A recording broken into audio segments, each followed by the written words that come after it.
Vamos lá, apóstolo. Apóstolo Rui, eu sou filho e neto de pastores de uma denominação evangélica pentecostal e, infelizmente, quando criança, eu não conhecia a Jesus.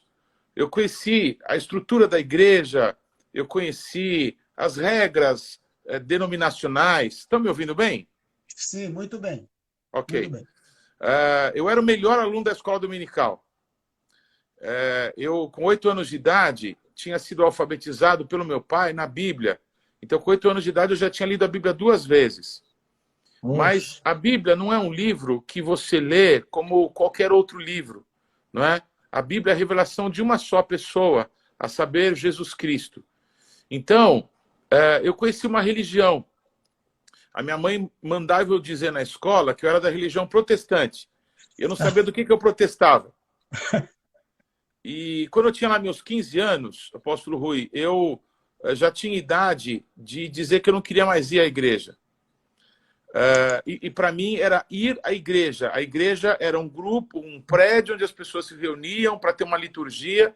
Então eu agia como um filho de pastor de domingo, mas eu era um mundano de segunda a sábado, sabe? E eu sempre fui um líder, então eu nunca tive problema com más companhias. Eu era má companhia para os meus amigos. E fui para o mundo. E, infelizmente, eu vivi coisas terríveis, longe do plano de Deus para a minha vida. Só que Deus nunca se afastou de mim, apóstolo Rui, por 10 minutos, sabe? Deus, eu não podia imaginar, à época, que Deus continuasse falando, continuasse dando sonhos para alguém completamente longe de valores e do caráter de Deus que se espera de uma pessoa, não é? sim. Mas, com 28 anos, recém-casado, eu tive um encontro pessoal com Jesus numa pequena igreja. Eu que cresci numa grande denominação, eu fui ter encontro com Jesus numa pequena igreja de um pastor de origem batista, meu pastor ainda, meu pastor amado, Abel Alves de Moraes, ali no centro de São Paulo. E ali naquele prédio pequeno, né, totalmente diferente da estrutura, da liturgia que eu cresci, eu tive um encontro verdadeiro, pessoal com Jesus e minha vida foi transformada. E eu e a minha esposa, Carla, a gente fala ainda hoje que nós congregamos ali com o pastor Abel durante 3 anos. Mas parece que foi 30, apóstolo, porque as experiências tão profundas que tivemos com Deus, a preparação que Deus nos deu ali foi muito marcante. Mas para entrarmos em Israel, congregando nessa igreja, no dia que eu completei 30 anos, eu faço aniversário agora em junho, 13 de junho. No dia que eu completei 30 anos, eu estava em Campos do Jordão com alguns amigos, na época, graças a Deus, todos cristãos já, minha esposa, eu era recém-casado. Eu liguei para o meu papai, que ainda era vivo, e o meu pai tinha um hábito de abençoar as pessoas, de presentear as pessoas com textos da Bíblia. Eu tenho muitas histórias lindas a respeito disso. E o meu pai me trouxe uma palavra e disse assim: filho, eu queria te dar esse presente. Essa palavra é Romanos 11, 33 a 36. Ó, a profundidade da riqueza, tanto do conhecimento quanto da sabedoria de Deus.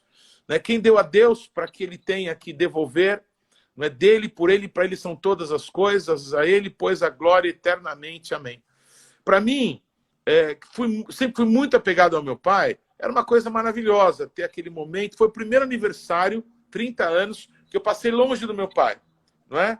Então eu estava viajando, agora com a minha família, com a minha esposa, e liguei para o meu pai para ele me dar parabéns, para ele falar comigo. E ele me liberou essa palavra. No dia seguinte, apóstolo Rui, eu estava vindo de Campos do Jordão para São Paulo, era um domingo, e eu cuidava da mesa do som lá da igreja onde eu me converti. Até hoje eu não sei qualquer coisa de mesa do som, a não sei quando está alto, quando está baixo, e que o retorno está sempre ruim. É o que eu sei da mesa do som. Sempre o retorno está ruim. Até hoje eu não sei porquê, mas... E o pastor Abel me ligou e disse assim: Paulinho, assim que ele sempre me chamou, você está vindo para a igreja? Eu falei: claro, pastor, estou chegando aí para a gente preparar o culto dessa noite.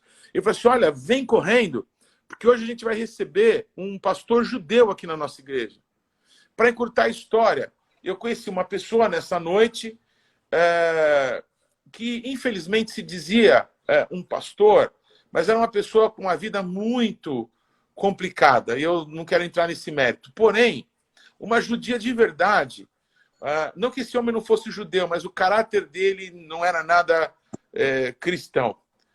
Mas uma judia de verdade, da família de sacerdotes. Eu acho que o apóstolo sabe que do grupo de Israel, as pessoas que sabem quem são os seus antepassados são os sacerdotes e os levitas. Todos os outros são chamados de judeus. Mas os sacerdotes são Kohanim, são os sacerdotes, descendentes de Arão. E os levitas sabem que são descendentes de uma das casas dos levitas. Então essa família Savoia, e essa senhora em especial, Lori Savoia, ela me foi apresentada, e essa mulher me amou, não tem explicação. Ela passou a me tratar como um filho. E ela, apóstolo, me apresentou para muitas pessoas influentes na comunidade judaica em São Paulo. Muitos. Talvez o mais importante seja o Jairo Friedland, que era o dono e da maior editora judaica da América Latina, que é a Sefer, não é? Então, eu estudei hebraico lá com a minha esposa, com o Jairo, lá na própria Sefer. E aí eu fui conhecendo muitas pessoas da comunidade judaica, mas da comunidade judaica que não cria em Jesus, não é? Mas, desde que a nossa igreja nasceu, não tem explicação. Nós somos uma igreja evangélica como qualquer outra, não é? Mas desde que nascemos, apóstolos, sempre teve judeus congregando conosco, sempre. Nós nunca tivemos um tempo que não tivesse pelo menos um judeu. Então isso é um propósito de Deus. Então eu quero fazer agora um link para a gente entrar e mergulhar no tema que o Senhor propôs. O povo judeu, ele é um sinal de Deus, não é? E eu não sabia, quando meu pai me deu aquela palavra, que o apóstolo Paulo, ele ao chegar à conclusão que Deus manifestou misericórdia para nós, não judeus, para que os judeus ficassem enciumados, e enciumados de nós, não judeus, eles buscassem a Deus com mais, como se diz em hebraico, kavaná, com mais força, com mais coração, então eles também fossem alcançados pela misericórdia de Deus como fomos, para que todos estivessem debaixo de misericórdia. Esse texto de Romanos que meu pai me deu, ele é uma canção, na verdade. Então o apóstolo Paulo, penso eu, quando ele entendeu a profundidade do amor de Deus, que os caminhos do Senhor não são os nossos caminhos, são muito mais elevados, que os juízos do Senhor são inescrutáveis. Quando o apóstolo Paulo percebe tudo isso, ele não consegue falar, ele canta. Então, as palavras de Romanos 11 se transformaram no marco do meu chamado. Dele, por ele, para ele são todas as coisas. A ele, pois, a glória eternamente. Amém. Então, eu poderia, apóstolo, talvez, ser uma pessoa famosa na denominação onde eu cresci, mas eu abandonei, eu abdiquei de uma fama humana para que eu pudesse experimentar o amor de Jesus a cada dia, não é? Então, eu não estou atrás de fama, mas atrás de que Cristo seja engrandecido, não é? Amém. E talvez o maior marco toda essa história com os judeus é que talvez agora, uns 18 anos atrás, eu estava pregando num culto de domingo, era uma manhã, e uma mocinha, eu vi de longe, ela estava sentada ali no nosso auditório, e ela estava assim com a cabeça curvada e com o cabelo meio desgrenhado sobre o rosto. Eu não vi o rosto da menina enquanto eu preguei. No final me trouxeram ela, e eu tenho o hábito de perguntar o sobrenome das pessoas. Eu me interesso, gosto de história, gosto de sobrenomes, e muitos judeus descobri pelo sobrenome. E eu perguntei o nome dela, ela disse que era Bruna. Eu falei, Bruna do quê? Bruna Kivitko. Kivitko, que nome interessante, não conheço. Qual que é a origem? Ela falou assim, judeu. O meu pai era judeu. Para encurtar a história, ela era órfã, né, de um pai de uma família muito importante, de origem russa, que veio morar no sul do Brasil, uma família muito abastada, mas esse homem, infelizmente, ele não tinha valores de família, e ele adulterou e gerou a Bruna fora do relacionamento conjugal. E ela, embora cresceu longe do pai, com muitas mágoas, não é? Então tinha essa herança do sangue que Deus quis que ela tivesse. Para encurtar a história, essa moça se apegou a nós, a mim e a minha esposa, não tínhamos filhos naturais ainda. Ela praticamente veio morar conosco. E ela entregou a vida para Jesus, ela foi batizada no Espírito Santo, ela sempre foi muito brilhante. Então ela entrou, ela era jovenzinha, tinha 15 anos, 14 anos. Depois ela terminou os estudos, entrou na faculdade, terminou a faculdade aqui em São Paulo. E um dia, apóstolo, eu trouxe uma palavra profética enquanto pregava, de que as pessoas que tinham ascendência europeia deveriam buscar os seus papéis. E chamei todos os que tinham ascendência europeia que viessem à frente, para que orasse. Ela não tinha ascendência europeia, mas tinha ascendência judaica, e ela veio. Mas ela foi a única que no dia seguinte fez alguma coisa. Ela foi até a agência judaica e disse: o que eu faço para ir para Israel? Meu pai era judeu. E disseram assim para ela: você é judia? Sou. O seu pai, ele é vivo? Não, já morreu. Ele está sepultado no cemitério judaico? Sim, está. Você tem papéis? Tenho, estão aqui. Você quer ir quando? Ela falou: não, acho que você não está entendendo. Eu vim perguntar, vim saber. Ele falou: você não é judia? Você quer ir quando? Mas como assim, moça? Olha, Israel paga a sua passagem, Israel paga 6 meses para você aprender o hebraico, te paga um curso de hebraico, e depois você vai ser ajudado a conseguir um emprego. Se você quer ir embora, você quer ir quando? Só não garantiram um marido para ela, porque marido Deus dá, né? Mas em 2012, eu levei ela, ou 2011, levei até o avião, coloquei minha menina e ela embarcou. Hoje ela é uma alegre mãe de filhos, mora no norte de Israel, no Kibbutz Yagur. Sou avô de 3 netinhos, e o Ariel, o Jonathan e a Romy, que é a mais novinha. 3 netos Então, lindos, um genro maravilhoso. Deixa eu entender. Então, essa Bruna tornou-se a sua filha adotiva. É a minha filha do coração, de verdade. Eu estava debaixo da Rupá, que é o solidel, onde se casam, né, os judeus. Então, como pai dela, apresentei ela para um só marido. Fantástico. No nome de Jesus. Então, é uma das histórias mais marcantes assim, do meu coração, e são tantos. Hoje temos muitos judeus, temos alguns que já fizeram aliá, que moram em Israel, como a Bruna. Então, são muitos relacionamentos que Deus nos tem dado com a casa de Israel. Fantástico, fantástico. Então, eu penso, apóstolo, que o tema Israel ele é inesgotável, não é? Verdade. Tudo começa lá e tudo vai se consumar, se é que eu posso dizer assim mesmo, lá em Israel, não é? Temos aprendido e a igreja nas últimas décadas, aos poucos, está voltando, né, a esse, eu chamo de judaísmo bíblico, não é?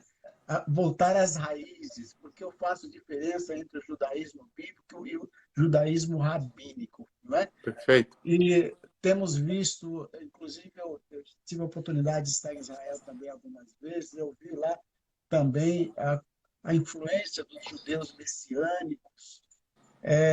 Israel está mais uma vez nessa guerra aí, e a gente sabe que muitas outras virão no futuro, né? Sabemos até que quando for proclamada uma paz, o apóstolo Paulo já disse que quando disserem a paz, repentinamente sobrevirá uma grande destruição, ou seja, como a gente costuma dizer, ainda há muita água para se rolar debaixo dessa ponte, até que o nosso Senhor venha implantar o seu milênio na terra e Israel venha a ser o que realmente será, como está profetizado, não é?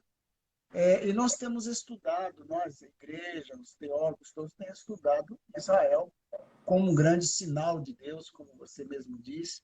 Alguns chamam de a figueira, né? Outros chamam de o grande relógio de Deus.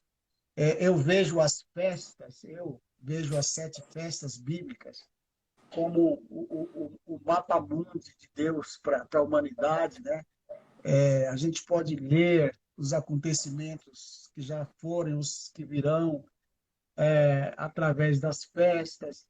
Então, eu estava aqui fazendo um serviço aqui, de repente subiu o meu coração acerca desses últimos eventos em Israel, e a pergunta foi: qual é a mensagem que através desses eventos Deus está enviando para a igreja.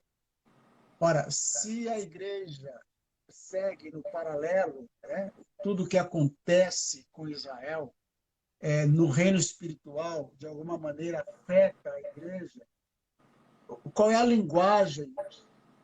Qual é a linguagem desses acontecimentos para a igreja? Você está me entendendo? Como é Claramente. que você vê isso, apóstolo? O que será que o Espírito Santo está dizendo para a igreja que a gente precisa discernir, entender? Muito bem. Apóstolo Rui, a gente poderia, sem dúvida alguma, ficar alguns dias falando sobre esse assunto, não é? Eu queria dar alguns exemplos para que a gente possa entrar. E o primeiro seria o seguinte: se você quer saber que horas são, você precisa olhar para o relógio. Se você quer se orientar, vou colocar diferente, se você está perdido, você precisa se orientar. Mas muitas pessoas querem se nortear. Eu uso a diferença dessas palavras para explicar que quando você se norteia, você está perdido, você busca um norte para a sua vida, você está desnorteado. Então você precisa de uma bússola para você ver para onde aponta o ponteiro da bússola, que invariavelmente vai estar apontando para o norte, não é? Sim. Só que a palavra de Deus declara o seguinte, que assim como o relâmpago que sai do Oriente e se mostra no Ocidente, assim há de ser a vinda do Filho do Homem. Essa expressão é traduzida como relâmpago, na verdade é o sol, não é? A do Salmo 19. Então, Sim. assim como o sol, ele nasce no Oriente e ele percorre todo o céu e se põe no Ocidente, assim há de ser a vinda do Filho do Homem. Então, muitas pessoas, apóstolo Rui, eu estou falando de pessoas cristãs, ok? De muitas pessoas, inclusive importantes, famosas, conhecidas, estão buscando direção porque se sentem perdidas profeticamente. E a Bíblia diz que o povo sem profecia perece, não é? Sim. Mas as pessoas estão buscando uma direção que não vem de Deus, mas vem da religião judaica. E nós não temos nada com a religião judaica. Zero. Não temos.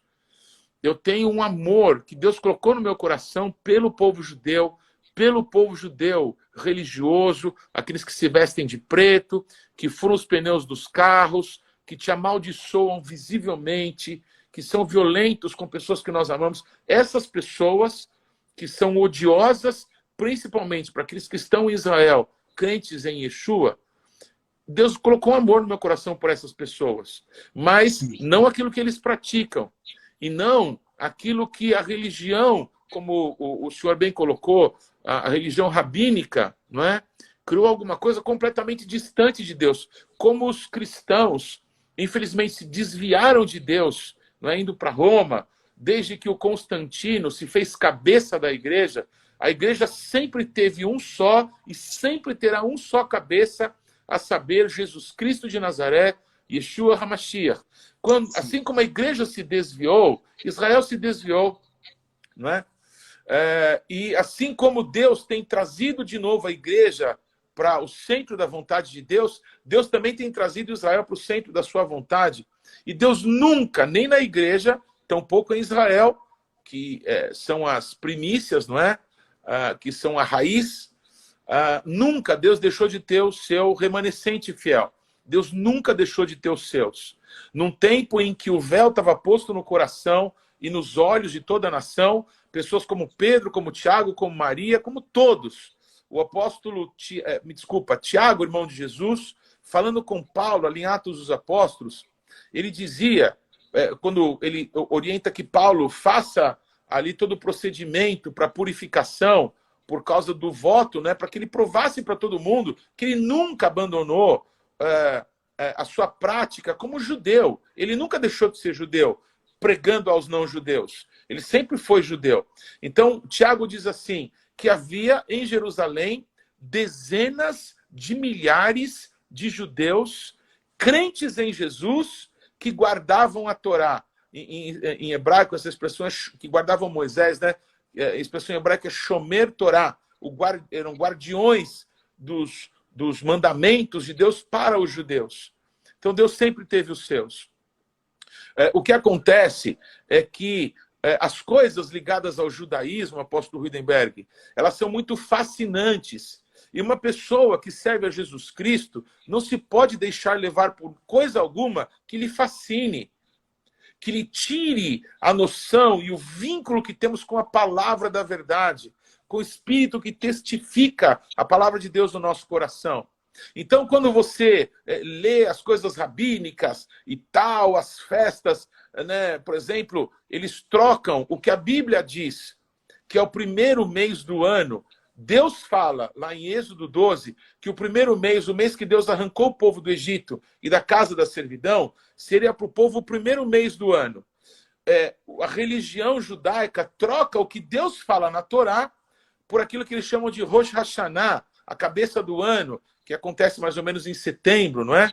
Então, Sim. desde que eles voltam da Babilônia, eles voltam corrompidos, eles voltam com uma mistura de religião, tanto que não falam mais o hebraico, só falam aramaico.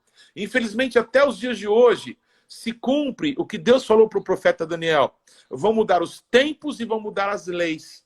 E muitos evangélicos, muitos cristãos, tendo a revelação de Jesus, no lugar de mergulhar mais ainda na palavra de Deus, que toda ela só fala de uma pessoa, a saber, Jesus Cristo, se debandaram para buscar no judaísmo coisas que não nos trazem revelação alguma, nos confunde mais.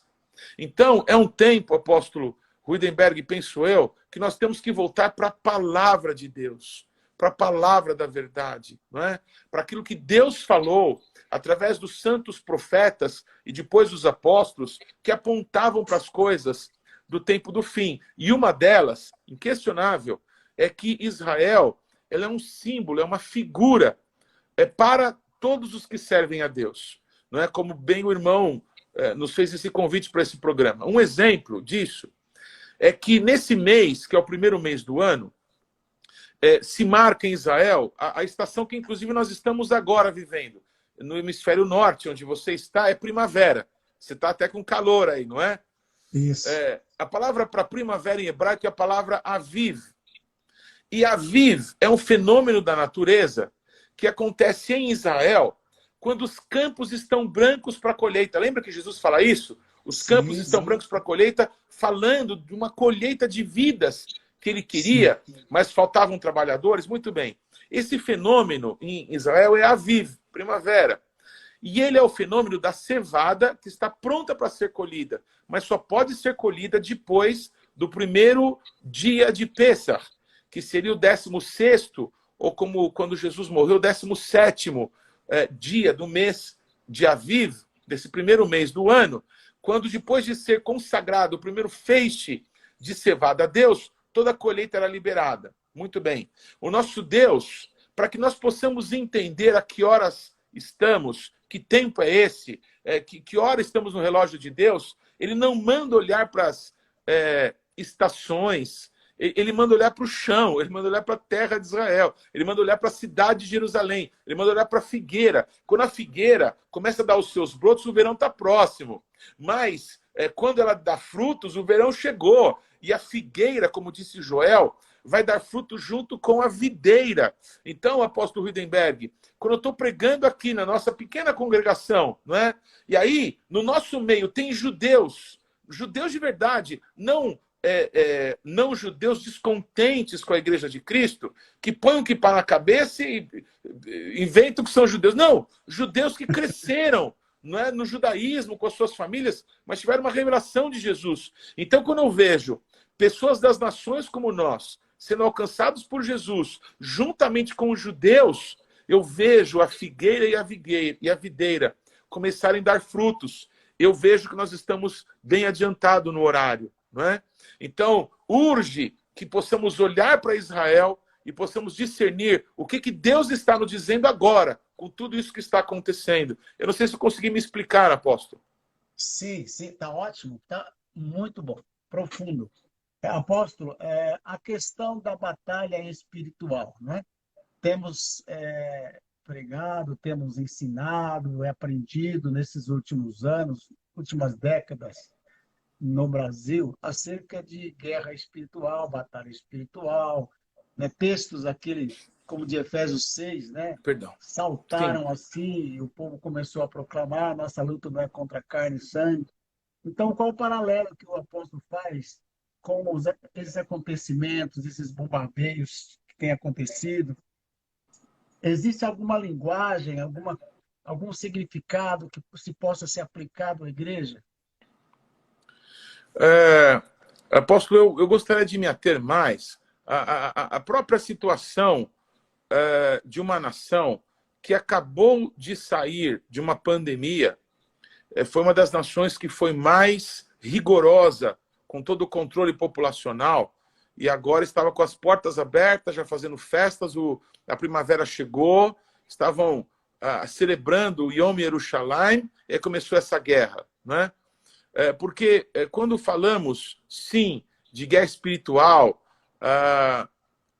talvez os nossos irmãos, mesmo aqueles que creem em Yeshua, eles ainda talvez não tiveram um nível de profundidade de experiências para discernir que há uma profunda necessidade de que pessoas que se envolveram com tantas coisas possam quebrar vínculos que foram feitos no passado e guerrear espiritualmente. Então, é muito mais comum se ver em Israel pessoas das nações, líderes cristãos, orando e fazendo o que nós chamamos de guerra espiritual, não é? Do que você vê propriamente judeus envolvidos nisso. Então, é bem incomum essa linguagem, embora eles entendam, né, que o mal realmente exista, e se o Satanás ele não é onipresente como o nosso Deus, e ele está ao derredor, ele deve gastar uma boa parte do tempo dele lá em Israel, buscando oportunidades para manifestar o seu reino de trevas, né, antes do reino do nosso Senhor. Então, Israel é um lugar de muitos confrontos espirituais. Como o senhor já teve lá algumas vezes, não é? As pessoas, antes de ir, imaginam que tudo lá cheira óleo de unção, que você vê as pessoas andando meio metro acima do chão, que as pessoas cantam na rua, não é? E você vê que é muito mais próximo de Sodoma e Egito, alguns lugares que vamos, do que realmente um lugar onde as pessoas de verdade estão ávidas por Deus. Infelizmente, a população jovem de Israel, que é uma grande quantidade, a maior parte da população, é uma população agnóstica, não é? Que não para eles Deus não faz muita diferença. Eles valorizam o fato de ser judeus, mas não quem é a pessoa de Deus, né? Os religiosos têm uma religião. Eles não leem a Torá, por exemplo, não leem os profetas, não leem a Bíblia. Eles têm uma religião totalmente longe de Deus, não é? Embora, claro, amem a Deus, mas enganados, cegos, não é? E a maioria da população do país, eles são agnósticos, não é? Porém, Deus tem feito um avivamento em Israel. Há muitos crentes em Jesus espalhados por todas as cidades hoje em dia. As congregações agora, por causa da guerra, não teve, não é? Mas todos os anos, em Shavuot, em Pentecostes, todos os crentes em Jesus se reúnem. Isso é muito maravilhoso. Eu já tive a oportunidade de estar numa noite de Pentecostes com pessoas de todas as nações, vendo judeus profetizar, orar em línguas, um negócio extraordinário. Hoje está acontecendo um avivamento em Israel através da adoração. Novamente, não é? Judeus compõem em hebraico, cantam salmos ao nosso Deus. Então isso é arrebatador. Quando você conhece alguns grupos musicais, você vê a qualidade da música e a unção que há sobre eles enquanto ministram em hebraico, você percebe que realmente há uma graça extraordinária de Deus. Mas nós vemos muitas situações difíceis. Para muitas pessoas é surpreendente, não é? Que agora, 2 anos atrás, Israel chegou numa marca terrível, apóstolo, terrível. Eles chegaram à marca de 1.500.000 abortos. E por que essa marca é tão surpreendente? Porque foi o número de crianças que o Hitler matou na Segunda Guerra Mundial. Então, é permitido o aborto, o casamento homossexual, não é? Eu conheço, na família da minha filha, 2 homens que vivem adotaram 3 crianças com barriga de aluguel. Então, uma parece asiática, outra é ruiva, outra é loira. É esse nível de corrupção que nós vemos no mundo inteiro, e não é diferente em Israel, não é? Nós todos precisamos de Deus, nós todos precisamos voltar para o Senhor. Então, quando olhamos para o relógio de Deus, quando olhamos de verdade para Israel, nós vemos que a iniquidade está chegando num nível tão grande que nós precisamos, né, dizer, vem Jesus, vem, toma o que é teu, restaura. Não é? Assim, apóstolo Rui, como parece impossível que a igreja seja um, que possamos nos unir todos, com as nossas diferenças todas, parece impossível que Israel inteiro vai ser salvo.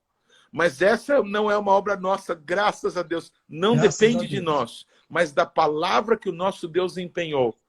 Então, hoje, quando nós olhamos para Israel, e talvez isso seja, apóstolo, a coisa mais importante assim que eu pensei em compartilhar nessa oportunidade tão rica que o Senhor está nos dando. Quando nós olhamos para Israel hoje, nós vemos um país que foi extremamente rigoroso com controle populacional. O lockdown em Israel foi muito efetivo. As pessoas não podiam sair mais do que, em certas épocas, 100 metros longe de casa. Né? Houveram várias paralisações de tudo. E o trabalho incessante até se conseguir uma vacina, que foi conseguida. Agora, mais da metade da população já está vacinada, inclusive jovenzinhos, estão chegando nas crianças, já não se usa mais máscara nem em lugar público. Israel, apóstolo, tinha voltado a uma vida normal. E quando Israel volta a uma vida normal, eles celebram agora, no mês de abril para maio, eles celebraram o Yom Hazikaron, que é o dia da lembrança. Eles lembram todos os soldados que foram mortos defendendo a nação. Eles lembram isso num dia, e no dia seguinte eles comemoram o Yom Ha'atzmaut, que é o dia da independência de Israel. Lá em 1948, né, eles proclamaram, numa sexta-feira à tarde, a independência, e começou a guerra de 48, a guerra da independência. Então eles celebraram isso agora há pouco tempo. E as ruas lotadas, as pessoas dançando nas ruas. E agora, 2 semanas atrás, eles celebraram o Yom Yerushalayim, que é aquela marca do ano de 1967, na Guerra dos 6 Dias, quando Jerusalém, acho que o senhor sabe disso, né? Israel tinha sido atacada por todos os lados. A faixa de Gaza, tão falada agora nesses dias, os habitantes da faixa de Gaza saíram das suas casas porque o objetivo era o mundo árabe jogar os judeus no mar Mediterrâneo, matar todos, não sobra nada. Porque eles invadiram pelo Líbano, pela Síria, pela Jordânia e pelo Egito, pelo sul, por todos os lados, né? Invadiram Israel. Então Israel se dividiu, né? Tinham que ter vários frontes na batalha, e o Ariel Sharon, que foi um primeiro-ministro muito conhecido anos atrás, ele ficou com o sul, e ele bateu tanto nos egípcios que ele não apenas defendeu o território de Israel, como tomou o deserto do Sinai. Eles bateram tanto nos jordanianos, não é, que protegeram a fronteira com o Jordão.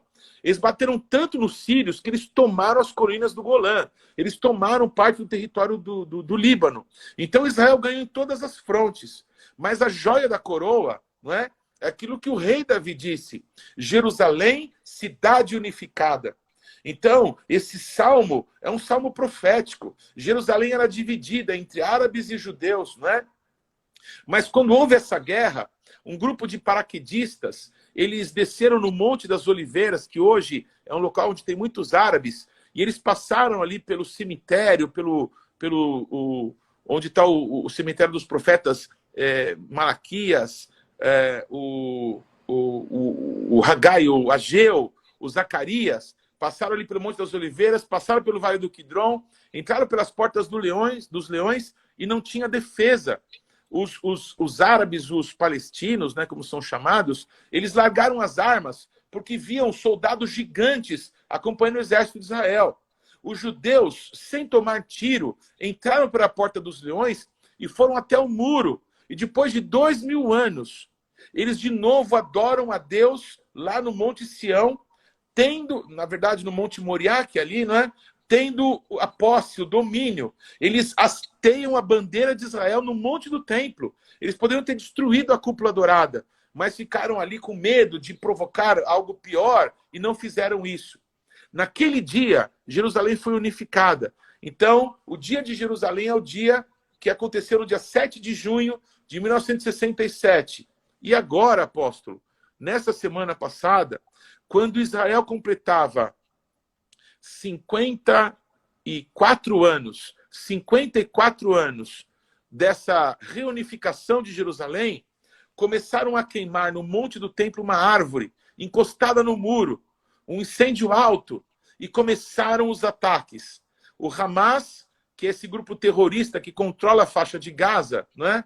Por motivos políticos, não é? Nada de proteger a sua população, eles querem matar os judeus, eles querem fama para conseguir serem eleitos nas eleições que a autoridade palestina está promovendo. Então, o presidente da autoridade palestina, o Abbas, não é? Ele está muito desvalorizado perante os palestinos. Então, os líderes do Hamas queriam uma proeminência, não é? E o que melhor do que matar judeus? Então, começaram a jogar bombas. Aonde eu quero chegar? Se estamos, apóstolo Rui, no princípio das dores... Opa! Acho que o princípio das dores gerou um terremoto aqui no meu celular. Calma aí. Se estamos no princípio das dores, as dores de parto vão ser cada vez mais intensas e no menor espaço entre uma e outra. Apóstolo, eu poderia ficar horas fazendo uma correlação entre coisas que aconteceu na Igreja de Cristo, avivamentos e desvios da Igreja de Cristo, e comparar com coisas boas e ruins que aconteceram com a história de Israel. Estamos unidos porque dos dois povos Deus fez um. O apóstolo Paulo nos ensina sobre isso. O destino da igreja é o destino de Israel. Então, como Ruth disse para Naomi, não é? O teu povo é o meu povo, o teu Deus é o meu Deus. Se você morrer e for sepultada, ali morrerei eu e serei sepultada. O destino da igreja é o destino de Israel. Graças a Deus, sabemos qual é o nosso destino. Jesus falou a respeito disso. Sabemos, não é, que aqueles que morreram em Cristo ressuscitarão primeiro, os que estiverem vivos serão transformados. No tempo certo, Deus vai tratar com Israel e todo Israel será salvo, não é? Mas nós percebemos que está tão difícil no Brasil, está tão difícil agora para a igreja americana, e penso eu, esse tempo se tornará um tempo mais difícil ainda. Está tão difícil para a igreja na Europa, não é? No meio de tantas dificuldades, no meio de tantas perseguições, apóstolo, vai brilhar uma grande luz na igreja de Cristo, não é? No meio das grandes trevas que esse mundo verá, a igreja vai brilhar como nunca. Mas os juízos, apóstolo, são eminentes, penso eu, e cada vez mais frequentes. Então, as pessoas acham que pode ficar melhorzinho com a vacina, mas olhando para o relógio que é Israel, eles estavam celebrando que agora não tinham que fazer mais nada e viram quantos morreram, que situação difícil. E pior, isso para mim é o pior. As nações dizendo mais uma vez, Israel é sanguinário, Israel matou lá não sei 200 e quantos, não é? Coitado dos palestinos, e as nações agora já fizeram um plano, não é, de reconstruírem a faixa de Gaza. Todo mundo sabe para onde vai o dinheiro que vai entrar na faixa de Gaza e não é para as pobres pessoas que estão lá, que são usadas como escudos humanos por esses homens maus, não é? Por esses sanguinários do Hamas. Então, que nós possamos discernir que não é tempo de fazer festa, apóstolo. É tempo de nós rasgarmos o nosso coração, não as nossas vestes. De nós, de verdade, não ficarmos orando por arrependimento, por identificação. O Brasil na Guerra do Paraguai matou tanta gente, eu quero me identificar. Façamos isso. Sim. Mas vamos voltar para Jesus. Vamos mudar de atitudes nas coisas que nós sabemos que estamos fazendo contra a vontade de Deus. É hora de nós voltarmos para o Senhor, apóstolo. Essa é a leitura Sim. que eu faço desse momento. Muito legal. Eu acho importante fazer mesmo essa leitura, Na verdade, Jesus disse: aprendei a parábola da figueira. Ele não disse olhai para a figueira, né? O que o apóstolo Paulo nos disse foi: olhai para Jesus. Ele é o nosso autor e consumador da nossa fé. Amém. Mas fazer esse paralelo, apóstolo, eu acho muito importante para ensinar a igreja, não é? Outra coisa que eu queria saber do senhor é com relação ao aparecimento do Messias, né? Nós sabemos que Jesus é o Messias, e eu até digo sempre que eles esperam o Messias cheio de glória, de poder e de honras, e esse Messias realmente retornará, né? Com todo Amém. poder e glória. Sem dúvida, Né? penso igual. E esse espírito de engano que há em Israel, você pode falar sobre isso melhor para nós, para ficar mais claro ainda. Eu acho que esse espírito de engano ele está tão atuante hoje que eu tenho lido, por exemplo, 2 anos atrás eu li em algum lugar que eles pretendiam apresentar o Messias em setembro de 2021. Várias declarações, eu sempre leio na internet 2 jornais de Israel, as notícias de Israel, e algumas declarações surgiram na internet, tipo, o Messias já está no meio de nós. Recentemente surgiu um rapaz aí que eles acham que aquele pode ser o Messias, né? Tudo isso não é uma linguagem que o Espírito Santo está dizendo: prepare-te para o arrebatamento da igreja, ao mesmo tempo que Israel está sendo enganado e levado a aceitar aquele que nós sabemos será o anticristo. A igreja também não tem que estar da mesma forma se preparando para receber o nosso... Não o retorno, que não é agora, né? Mas o arrebatamento da igreja. Como é que você vê essa questão aí desse Messias que está para aparecer em Israel? Muito bem. Hoje, uma coisa impressionante... Inclusive a construção do novo templo, né? Sim, é eminente. Uma coisa impressionante hoje é o poder da comunicação, não é? Eu hoje falei várias vezes com Israel, com pessoas que estão lá, 6 horas à nossa frente, 7 horas aí na sua frente, não é? E temos nos falado. A facilidade de comunicação e de você acessar qualquer lugar, qualquer câmera do mundo, é impressionante, né? Por conta disso, coisas que no passado eram muito importantes em alguns meios não eram conhecidos dos demais, né? Eu falo isso sobre um personagem, só para você ter uma ideia disso, apóstolo. Nós temos um ministro do Supremo Tribunal Federal aqui no Brasil, que hoje ele preside a Suprema Corte Brasileira, e ele é um judeu. E ele, numa entrevista há pouco tempo atrás, ele mostrou uma fotografia dessa pessoa que eu vou citar. Ele é um rabino que já morreu, ele é chamado de Rebbe. É uma figura bonita, parece um Papai Noel, uma barba branca bonita. Ele foi um rabino muito, muito, talvez o mais influente da história recente aí, dos últimos 200, 300 anos. Então, os judeus aclamavam ele em Nova York como Messias. Então, as pessoas cantavam para ele canções do Messias. Então, o que está acontecendo com esse rabino agora, o Hanuk, quer dizer bebezinho. Esse rapaz, que acho que todos estão acompanhando aí, ele é novo, né? E parece que ele tem uma capacidade de decorar a Bíblia, que é uma coisa absurda. Então, comparam ele ao rei Davi, que era uma pessoa zelosa pela palavra, não é? Então, ele é chamado de Hanuk, de bebê. Ele é jovem, um músico, não é? Uma pessoa notável. Agora, as referências que ele recebe são assustadoras, não é? Então, você vê alguns anciãos lhe beijando as mãos, não é? Pedindo que ele ali os abençoe. Apóstolo, quando essas coisas acontecerem, não é? Se disserem o Messias está dentro da casa, não vão para lá. Se disserem que está no deserto, não vão atrás. Então, essas coisas Jesus nos disse que aconteceria, não é? E isso a gente está falando no meio do judaísmo e no meio cristão. não é?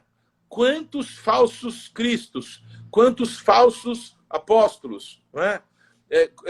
Quanta coisa absurda se tem falado de líderes influentíssimos, falando do Brasil, não é? Sim. Dizendo que Jesus não volta e que se o anticristo se manifestar é a derrota da cruz. Meu Deus do céu, que evangelho é esse? Entende? Então, pessoas influentes que, meu Deus, eu não sei que Bíblia viram isso. Como se desviaram tanto? Então, apóstolo, quando essas aberrações, esses desvios estivessem acontecendo, guerras, rumores de guerras, terremotos, não é? Uma convulsão nas nações, nós precisaríamos lembrar que a nossa redenção está chegando e precisamos voltar para Deus, não é? Todos nós não sabemos, apóstolo, quanto tempo nos resta aqui. O apóstolo Pedro declara isso, não é? Então, no tempo que nos resta, nós precisamos viver para Deus, nós precisamos glorificar o Senhor. E nós precisamos estar prontos para que Yeshua venha nos raptar agora, hoje. A gente não sabe se amanhã a gente vai estar vivo ou se vão saber, vão comunicar que um de nós foi para as mansões eternas. Nós não sabemos. Então, nosso coração tem que estar firmado no Senhor, grato, sabe? Santificando a nossa vida por amor, por gratidão, por paixão pelo nosso Deus que nos salvou, que escreveu o nosso nome no livro da vida, não é? Agora, como igreja, nós, talvez, fazendo uma visão ali escatológica sobre as 7 igrejas, uma das maneiras de se ver, apóstolo, é que parece que dentro das nossas próprias congregações, ou na igreja de Cristo que fazemos parte, parece que há pessoas com características das 7 igrejas, não é? Há pessoas que são irrepreensíveis, não é? Tem pouco poder, desconhecidos, sofredores, perseguidos, mas não há uma crítica de Jesus a respeito dessas igrejas, não é? Outras que são poderosas, midiáticas, mas Jesus fala, miserável. Será que você não vê que você precisa de colírio? Mas para todas ele traz uma palavra de amor, uma palavra de arrependimento, volta, não é? Para 5 ele fala de arrependimento. Então penso eu, apóstolo, que somos contemporâneos de uma igreja que está a ponto de ser vomitada da boca do Senhor. Ao mesmo tempo, há uma igreja que tem uma porta aberta do céu que ninguém pode fechar, não é? E que guardou a palavra e o testemunho de Cristo, e não tendo muito poder, confia no seu Senhor e mais do que tudo. E junto com o Espírito Santo diz, vem, Senhor, pega aquilo que o Senhor comprou. Apóstolo, eu quero fazer parte dessa igreja. Eu vejo as coisas acontecendo, não sei quanto tempo me resta. Eu estou ficando velhinho, mas eu quero Jesus, apóstolo, eu quero ir para o céu, eu quero estar com o Senhor, eu quero estar com o meu amado. O Espírito clama dentro de mim que eu sou dele. Então, eu não sei se eu estou apaixonado demais, viu? É verdade. Eu, literalmente, eu tenho sonhado com arrebatamento. Aleluia. Eu tenho sonhado, tenho visto isso em sonho. É o meu grande desejo. Às vezes eu olho para o céu e falo, Senhor, será que vai ser hoje? Eu fico imaginando como será, né? A gente tem chorado tanto a perda para nós, né?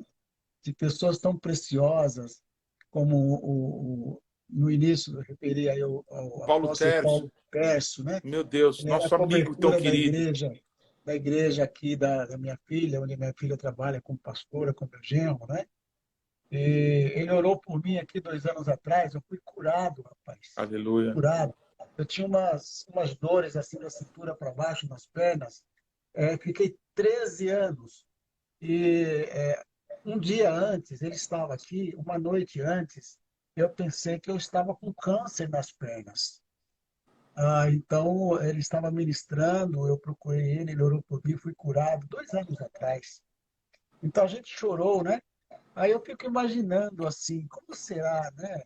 Como será que foi a partida de um homem como Paulo Tércio e tantos outros irmãos que partiram? Será que ele estava lá deitado? Fico imaginando. O anjo chegou e disse, filho, o papai mandou buscar você. Aí eu pensei, como é que vai ser comigo? Mas olha, é aquilo que o apóstolo Paulo disse. Tenho desejo de partir e estar com Cristo, né? Isso é incomparavelmente melhor. Amém. Apóstolo, olha, infelizmente o nosso horário está chegando ao final aí, Sim. mas foi muito agradável essa conversa e creio que muito útil. Eu queria fazer isso pelo Facebook para deixar gravado e poder multiplicar as cópias. Eu não tenho estrutura para fazer isso pelo Instagram, Eu acho que mas você pode salvar, viu, apóstolo? vai ficar salvo, Ah, né? ótimo. Isso, eu vou salvar, né? E, e o que você tem mais no coração para a gente fechar esse tempo? Se interromper aí você falando, não tem problema. Vamos sugar o máximo possível. O que mais você tem para dizer sobre essas coisas maravilhosas? Israel, igreja, igreja, Jesus, arrebatamento, volta de Jesus. O que tiver no seu coração? Amém. Eu posso quero dizer que eu te amo. A sua casa, a sua família é uma referência para todos que o conhecem. Você é um homem que tem vivido uma coisa que eu acredito que todos nós precisamos nos dispor. É o tempo da colheita. Em Provérbios, acho que é 10:5, está escrito que o filho, que no tempo da colheita não sai para colher, desonra ao pai. A maior colheita de todos os tempos está diante de nós. Então, em todas as nações, Deus nos fez um povo simpático, os brasileiros, não é? E hoje eu falava com uma menina, apóstolo, que ela compôs uma canção, depois eu posso mandar. Ela fala, é uma menina que hoje é missionária numa pequena cidade no interior do Pernambuco. Essa menina fez uma canção, apóstolo, chamado Brasil Braseiro, falando que Deus vai soprar nesse Brasil. É curioso que ela usa palavras que eu prego. Meu Deus, o Espírito Santo que tem falado comigo usou uma menina, sabe, recém-casada, para profetizar. Apóstolo, é tempo de nós pregarmos o Evangelho, de nós falarmos de Jesus, de nós formarmos crianças que vão voar, sabe, com o Evangelho do Reino de Deus em suas vidas. Então, o que eu queria dizer a todos, que quando Jesus voltar, ele tem que ver a gente trabalhando. Então vamos trabalhar, vamos pregar o Evangelho, vamos discipular as pessoas, sabe? Vamos manter as nossas roupas limpas, né? Porque o nosso rei, ele está vindo. Maranata, vem o Senhor. Aleluia. Ok, graças a Deus. Obrigado, apóstolo. Um abraço na família. Um Obrigado. abraço para os irmãos lá da... Você não falou da sua igreja. Onde fica a sua igreja? A nossa igreja, né? apóstolo, fica no bairro do Ipiranga. A igreja chama Igreja Bethlehem. É uma palavra que quer dizer Casa do Pão. Igreja Bethlehem no Ipiranga. Se vocês procurarem aí nas redes sociais, Bethlehem se escreve Betlehem.